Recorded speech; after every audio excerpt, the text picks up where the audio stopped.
सन 1630 शिवनेरी किल्ल्यावर एका बाळाचा जन्म झाला आणि नाव ठेवलं शिवाजी. आई जिजाऊने लहानपणापासूनच रामायण, महाभारत आणि शौर्याच्या गोष्टी सांगितल्या. त्या गोष्टीने त्यांच्या मनात एकच ज्वाला पेटवली, ती म्हणजे स्वराज्य. वयाच्या अवघ्या 16व्या वर्षी त्याने तोरणा किल्ला जिंकला. ही फक्त सुरुवात होती. मित्रांसोबत रायरेश्वर मंदिरात उभं राहून त्यांनी शपथ घेतली, ती म्हणजे हिंदवी स्वराज्य निर्माण करण्याची.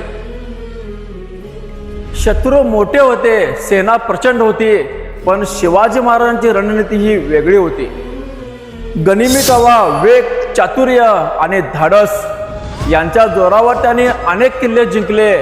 अफजल खान सोबतची भेट असो किंवा आग्र्यातून सुटका, प्रत्येक वेळी त्यांनी अशक्य ते शक्य करून दाखवलं.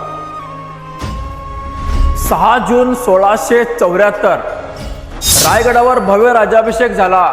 शिवाजी झाले छत्रपती शिवाजी महाराज. हे फक्त राजपथ नव्हतं, हा होता स्वाभिमानाचा विजय.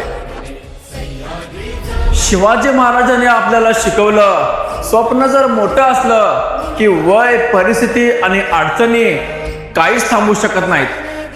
आजही प्रत्येक मराठी माणसाच्या मनात एकच नाव घुमतं, जय भवानी, जय शिवाजी. सर्वांना शिवजन्मोत्सवाच्या हार्दिक हार्दिक मंगलमय शुभेच्छा.